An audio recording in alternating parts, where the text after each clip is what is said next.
Craig, a very happy new year. Thank you so much for joining me today. Yeah, the pleasure is all mine, man. So great to be here. Yeah, so tell me, where are you joining us from today?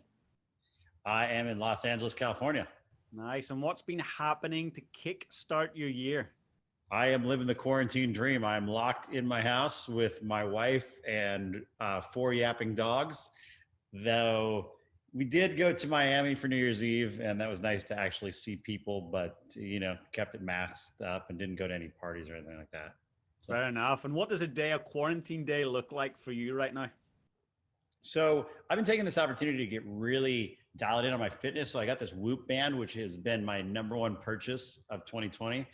And it forces you to input your sleep every day, your workouts, if you meditate, and then it asks you a survey of what you did the day before to track what helped you sleep better or worse. So you intermittent fast, if you do that, you put it in. If you wear blue light blocking glasses, you put that in. If you take melatonin, you put that in. So it gets you in the habit of doing all this good stuff for your health because of the accountability of the app. And that's why I think it's so game changing. So I've become a sleep hacking nerd. I put on the blue glasses and take all the pills and, I've changed the amount of time I spend in bed from 8 hours to 9 hours because, the studies show that it's well worth losing the hour of work. And I can tell you, I feel it in my energy, man. It's something I highly recommend to everybody is focusing on optimizing sleep because even though you lose an hour of the day, I think you gain in the other 15 hours much more, power of the mind. Absolutely. And body energy too. I'm more motivated to work out and also more, what's the word I'm looking for? Accountable diet wise. Because if I go to eat breakfast or eat some meal too late, if there's like driving by a pizza place or whatever, and get the urge to order that late night pizza, I think, well, I know from my Whoop band that when I eat something at 10 p.m., especially if it's carb heavy, it's going to screw up my sleep for the night. So I just won't order that. That's epic. I need to get myself one of those. Yeah, I love it. I recommend it. Good self gift for every entrepreneur out there. Now, look, I've been so impressed. I came across your work through Brendan Burchard. You were on one of his big summits, and just hearing your story, the way you connect, what you've done, it's nothing short of amazing and inspiring. So what gives your life such meaning? What drives you to do what you do? So I was really fortunate when I was in my early 20s. I was kind of a maniac. I was drinking a lot, partying a lot, couldn't really get serious about work. I had tried to go to community college really just to make my parents happy. And I ended up dropping out to do telemarketing jobs, which were making me enough money to have a car, but that was about it. And I had a great mentor take me under his wing, and he taught me marketing. He taught me sales in print, copywriting. And that's where I fell into. And just seeing the way he built this team and was able to pass on the gifts that he learned really gets me inspired to do now in my company what he was doing in his company and build the best team around me and put the training programs in place for them to be their best selves. And, I'm also really proud of the products that we make. So for those I haven't connected with out there, we have a company, it's called Golden Hippo, and we partner with some of the world's top doctors and build brands around their ideas. So things like nutritional supplements, with some of the world's top gut health doctors, and skincare with some of the world's best cosmetic surgeons. And we do some things in the pet health space as well. So that's really exciting to build products that are used and loved by millions of people and their pets. That's incredible. I love it. And all very focused around human improvement, around looking after our health. Where can we go and find out more? So for people that haven't connected with you but are listening in today, where can they go and find out more about your work? I've been really loving Twitter lately as a place to put the knowledge to the, I almost said paper, but to the screen, I guess. And I'm quite active on Instagram as well. My Instagram is a little bit more motivational. My Twitter is a little bit more business. And I'd say my best content is between those two platforms. I love it. And going back to what you said a moment ago, I can totally relate. As a young Irishman, I liked to dabble in the Guinness and the party lifestyle. I spent a bit of time up just north of you in Vancouver. And I didn't think Irish folks drank that much. It's so not at all. interesting. Okay, yeah. You're absolutely spot on. But what was the turning point? So you were like this kid, young guy that was partying, loving life. What was the turning point? You found this mentor who had something pretty cool to share. What fired you up to think, okay, enough of that stuff. I'm going to set that aside and I'm going to build a legacy? Yeah, so I had a few turning points. And actually, when I met him, I did not set aside the heavy boozing and partying, but I had something else to do by day. So for the first time, I was really excited about a place to apply knowledge, and that was in marketing and business. You know, at school, you take, what is it, 7 subjects that are predetermined for you. And they never stop to ask if you like any of them, if you're good at any of them. And even if there are subjects that you do like, you're forced to learn on the path that they set out. You can't go down your own routes, you know? So my rise in business, and I should say discovery of business, happened really at the same time as the internet was coming onto high speed and you could go educate yourself. So I was very fortunate in that I could make discoveries online, and my mentor also would buy me all the great books and courses in marketing. So I was studying all of the old legends, and I took my education into my own hands. But the reason I did it, James, is because I found something I was really passionate about. And heck, if I would have stayed in school, I maybe I would have graduated by then, maybe not. You know, I was 22, I think, when I met my mentor, Evan. But yeah, I probably would have just been spit out the other side of college into some career that had a dollar sign in front of it that looked good, but maybe wouldn't have been around my passion, you know? And I think that's why so many people end up miserable in their jobs, is because they go through this system that they didn't design. They had no part in choosing the outcome because it's so forced. I think in your last 2 years of college, you can kind of pick what you want to major in, but even then, you know, can you major in entrepreneurship? I don't think so. Can you major in copywriting? I don't think so. If you major in marketing, you're learning stuff that isn't even applicable, you know, because the professors have never marketed a thing in their lives. So, you know, I think I was fortunate that I found something at an early age, but I think that's the sad part about the educational system. It's just people end up, you know, going down that route, and then they find themselves 30 years old doing something they hate and stuck in it because it does pay the bills, you know, and then they want to find a side project or something like that. Fortunately, now, again, thanks to the internet, you can go and educate yourself and figure out a new path for yourself. And I think that's why the years of our folks where they would go have the same career until they retired at 59 are fading fast. And now people are having multiple careers across a lifetime. And I only see that accelerating. That's amazing. And I think you're absolutely right. I look at my parents and they've been in the same career since they left school. You know, they're in their late 50s now and they've been doing the same thing. And for myself, I look at it similar to yourself. There's been lots of different pivot points and different things in the entrepreneurial journey. I love that. Now, for you had this mentor, this amazing mentor. If there's a young up and coming marketer out there or somebody that's wanting to write amazing copy, they're listening to this, how could they learn from you? How could you become their mentor? Do you have anything that they can follow or go and check out to look at what you could show them in terms of their marketing journey? So I get a lot of inbound and people asking for me to mentor them. And I have taken on a handful of folks, but what I would say, it's easier to say what not to do. You know, if you want someone to be your mentor, whether it's me or whoever, you know, don't ask them a question that they've answered on 50 different podcast interviews. And the thing that has become common, but it's almost a little overdone, is offering to work for that person for free. And it's flattering. And, you know, I think that is something that you should mention, but don't think that that alone is going to get it. You know, what really, I think the best way to get someone to mentor you is to take their advice. Doesn't need to be given to you directly. It could be their advice from a podcast interview or something they posted on a blog or on Twitter. Apply their advice. Either have a win or a failure. If it's a failure, keep going, you know, until you get a win.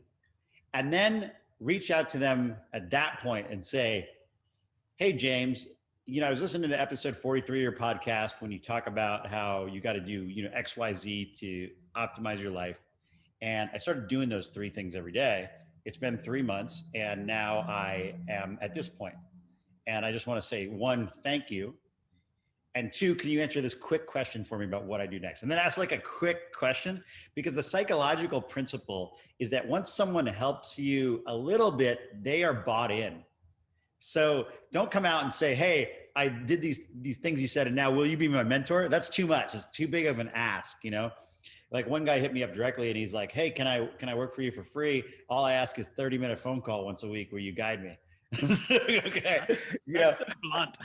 Yeah, I appreciated the ask, of course, but the last thing I need is a new 30-minute a week appointment, So the way I think is better to get a mentor is go apply their advice, then let them know that you applied it, and either hopefully had a win, but if you failed, that's okay too. But if you failed, you need to let them know that you applied it exactly as they said and still be grateful for it. And then ask them for a little something. And ideally that's something they can answer very quickly by typing or voice note. Say, yeah, if it's faster for you to leave me a voice note or something like that, whatever. Because I personally love leaving voice notes. You don't have to write anything and you can just bang something out and then it's off your list, And then after that, go do what they say again. Send them their success results again. And then maybe you ask something, then maybe you don't. Maybe you just let it chill. Maybe it's just a thank you. Maybe if you've had a big win, you say, hey, I want to send you a really unique gift. And then you go deep into researching their likes and dislikes and send them something really unique and awesome that they're going to remember, That's epic. And then you say, hey, James, as you know, I applied this. Now I applied this. Things are going really well. I was wondering if you could spare 10 minutes on the phone with me. I have this really interesting situation. I'd love to get, your take on it, or I don't know how to exactly word it, but then you ask for like a little bit of actual time, but you see, you ease into it, By that point, they're probably happy to help you out because everybody likes when they are able to put into play pieces of wisdom that are acted upon. Especially if it leads to benefit for those acting upon them.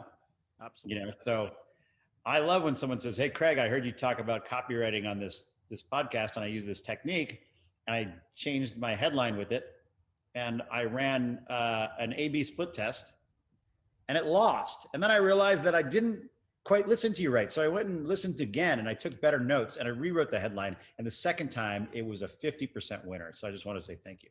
That's amazing. Then it's like, okay, awesome, man. You listen to me, you realize that you didn't listen right. You even went back and listened to it twice and then you applied and then you got to win. That's like a double feel good thing when you put your knowledge out there. That's beautiful. And it's nice for you to see your work being proliferated, people listening, taking the advice, acting on it, getting the results. I mean, as an entrepreneur and a person who serves people, there's nothing greater. Exactly. We've all been in the other spot. We've all been the young person coming up. And we know that there's people who helped us along the way. And so we want to return that. And same time, when you get to a certain level of, presence on the internet, you're going to get a lot of inbound. And so think about that when you're reaching out to someone, and be creative and be super respectful, and don't ask for the whole enchilada up front. I love it. That's the quote right there. Don't ask for the whole enchilada. I love it. Yeah. Just ask for a bean. Excellent. I love it. Now, the one thing that really magnetized me to you was your ability to tell stories. And I believe, a large part of marketing is actually telling a story. It's not about positioning yourself as the hero. It's about positioning yourself in the person's life. They're the hero and you become part of their story. So the story that came up that I was blown away was when you were kidnapped in the Ukraine. And that was just insane. I'm going to put a link in the podcast for people to go and check out. You've said that story a few times now, so I'll let people go and check it out.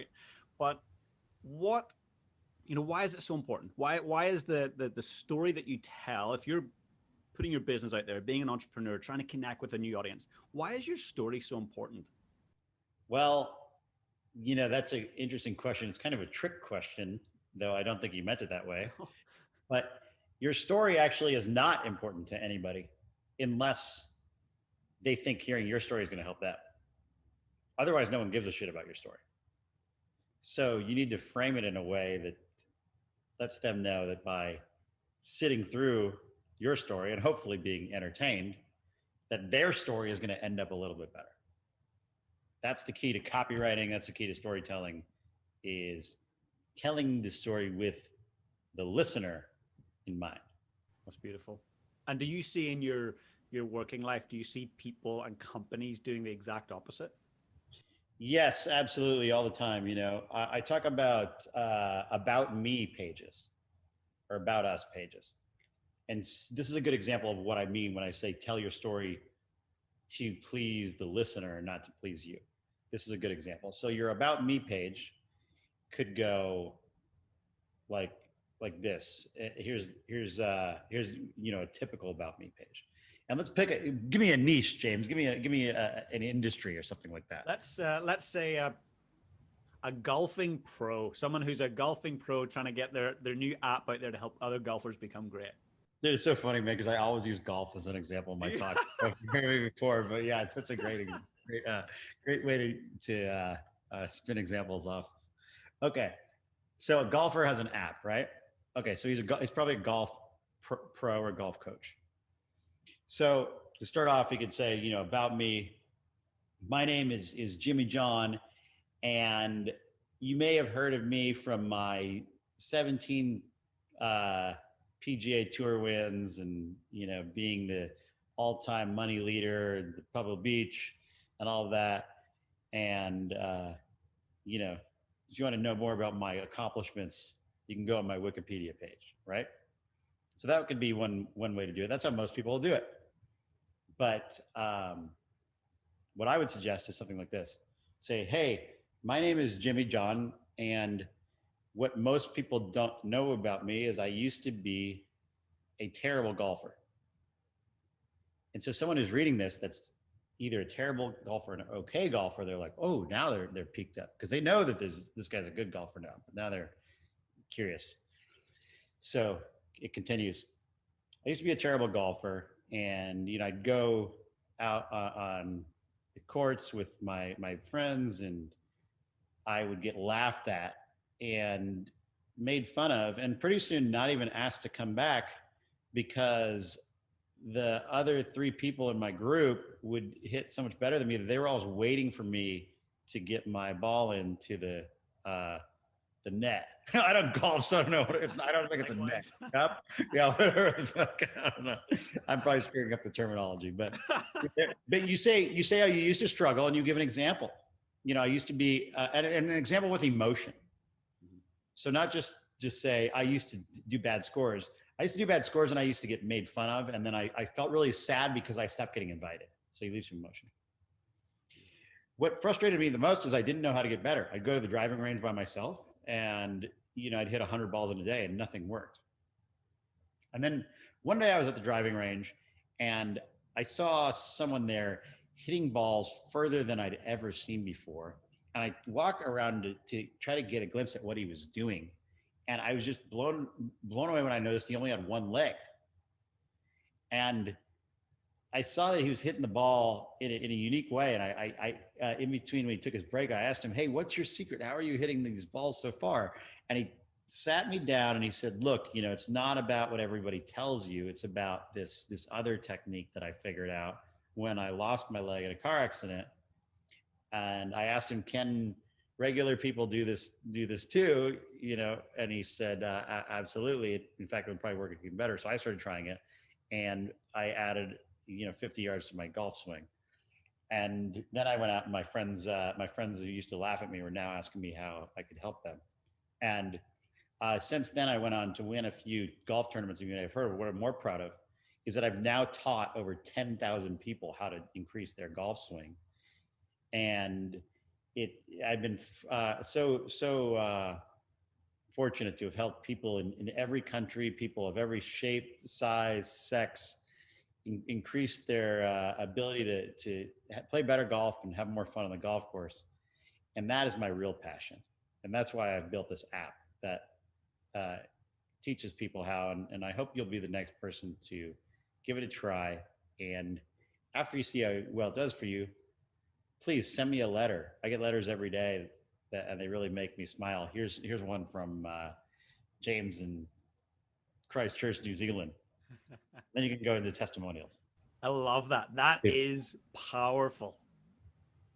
So yeah, so it's an interesting story, but it's hooking them because it says that you used to be a bad golfer. No one can relate to the pro golfer. You know, I have a friend, Russell Brunson, who you might have heard speak at Brendan's events. And Russell describes this really well. He says, when people come across your material, especially if you're, say, like doing something in personal branding or coaching or instruction, they see you as being at the top of the mountain. And they see that climb being so high, impossibly high, you know, like you'd have to be Edmund Hillary to get up that mountain, right? And your job is to come down off of the mountain, take their hand and lead them up with you. And so you saying that you used to suck at golf is you coming down the mountain to where they are, meeting them right where they are. And then as you tell the story of how you got better, they are learning along with you. And that is the key to storytelling, is to let the audience learn along with you. It's like you think of any great movie, you know, let's say Moneyball, for example, about, you know, Brad Pitt is the coach that gets the baseball team to the top. You know, if it started with them winning the World Series, no one cares, you know, but it starts with them as the crappiest team in baseball. And that's the journey. People love those journeys. They like to be a part of that journey. So when you're telling your story, you need to make people a part of that journey.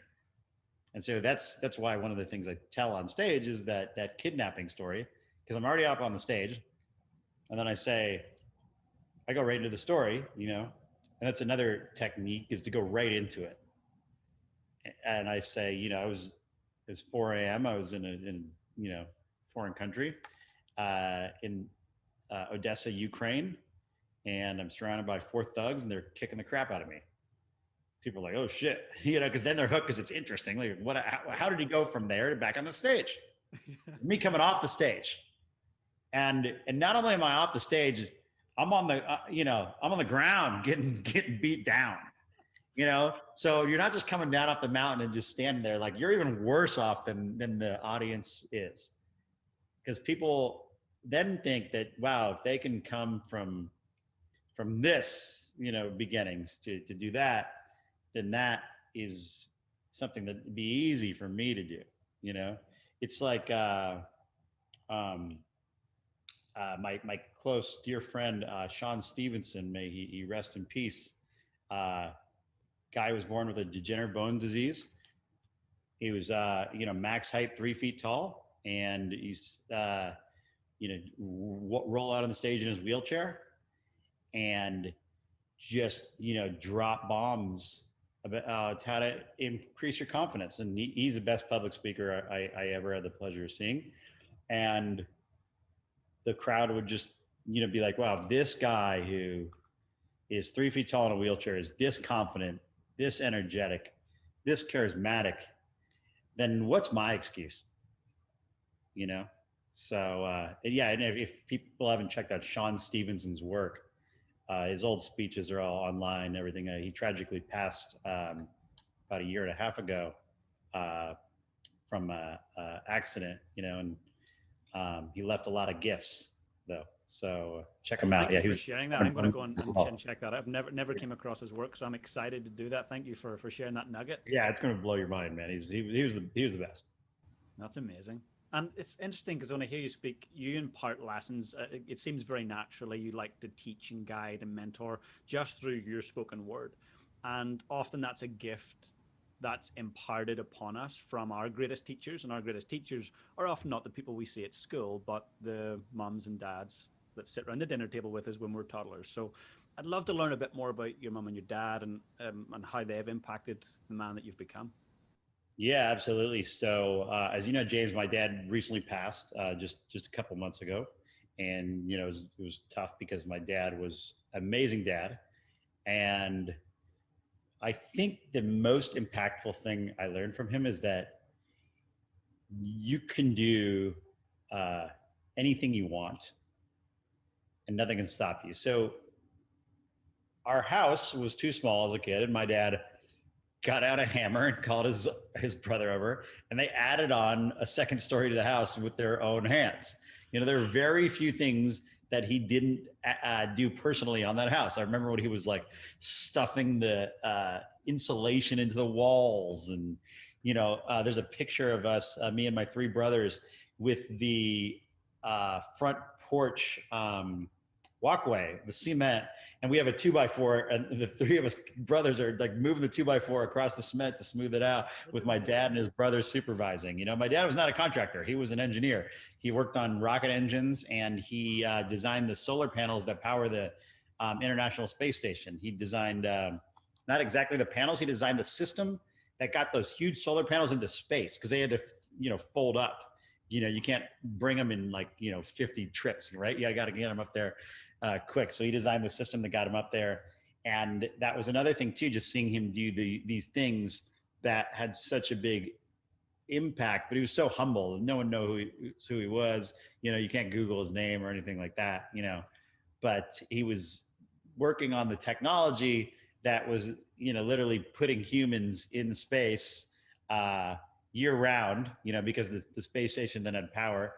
And then seeing, at the home front, it was a pain in the ass too, because if our cars or bikes or motorcycles broke down, there's no fucking mechanic.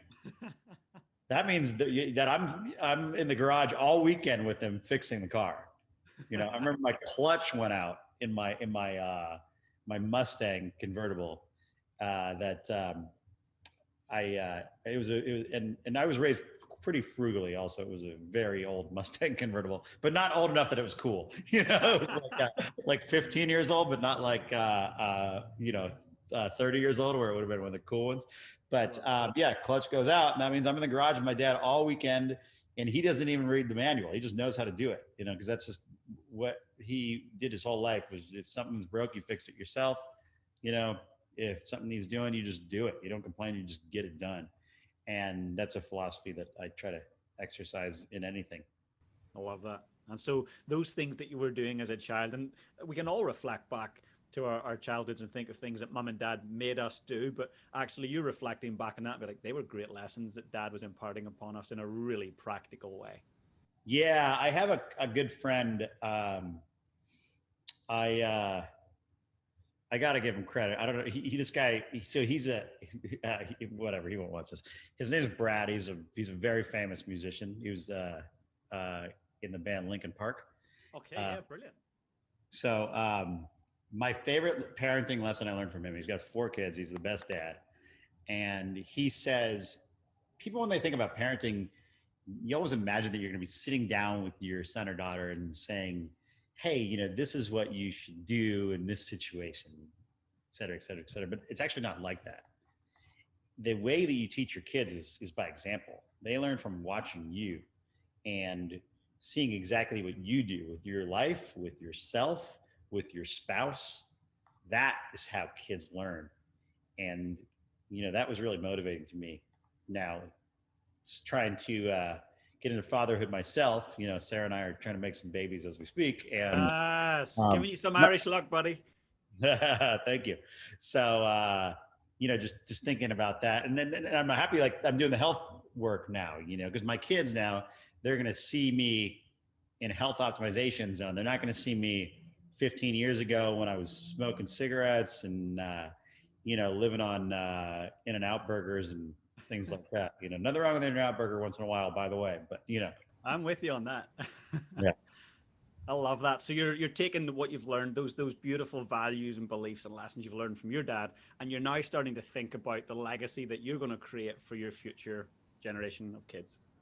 Yeah, I think also our job as parents is to step it up a notch.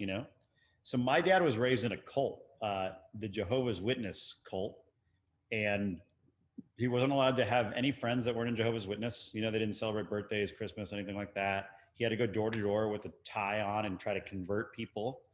And he had a miserable childhood. He told me that there was a time when he was going to commit suicide, and he was going to take his stepmom with him. He had a really miserable stepmom. And, he overcame that and gave us the best childhood he knew how. And he took us on all kinds of adventures and taught us how to ride motorcycles, and was just a fantastic dad in many ways. And there's some things that I'm sure he would agree that he could have probably done a little bit better. There was no "I love yous" in my house.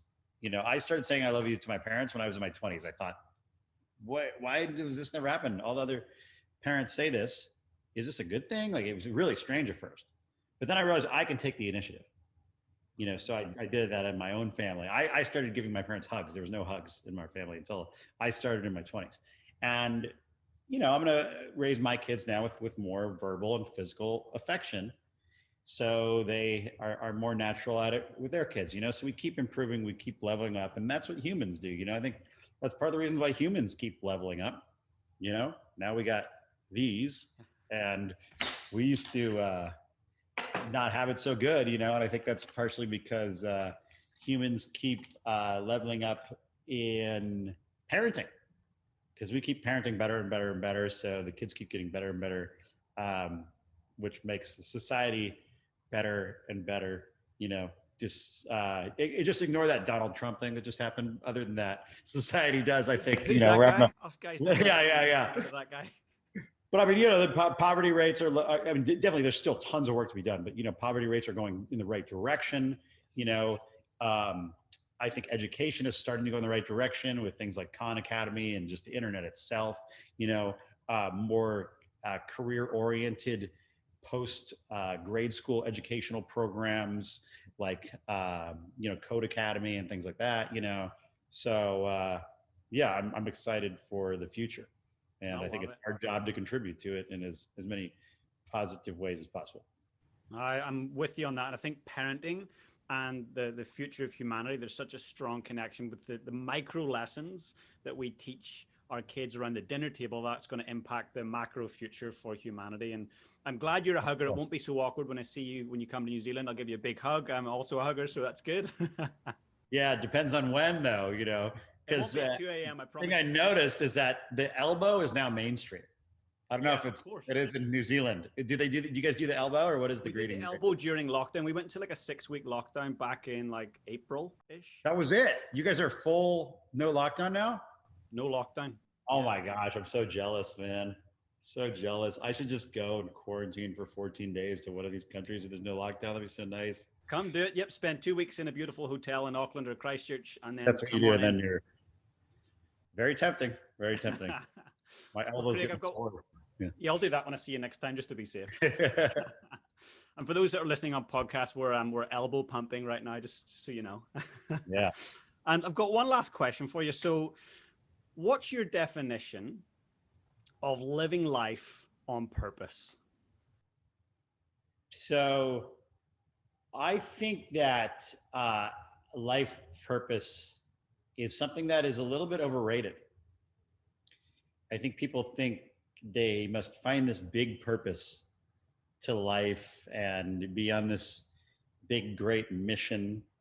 And, that might sound a little hypocritical because I just said that it's our job to, be the best stewards of our children and move humanity forward. And I think that's true. But I also think there's something to be said for making the most of your own time for yourself and not being, what's the word I'm looking for? Complacent, So I have a sleeve tattoo here, and the theme is self-evolve. I don't know if it's visible up there, but at the end, it's got the man, transcending off the earth. And then I have the earth is fading into this hourglass, and the hourglass is getting pinched. And the theme is that you only have so much time on this earth to make yourself into this guy. That's epic. I love it. So I don't think, there's anything wrong with not wanting to save the world, or, not wanting to go have some grand mission to give back or whatever like that. But I do think it's really something we should be doing to honor our lives, is by making the most of it, and becoming the best person that we can be on this planet, even if it's just for your damn self and your kids and your people that are around you. You don't have to save everybody else.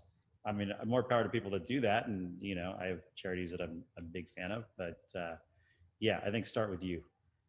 I'm talking about the man. Okay, I'm not going to sing. Yes, love it.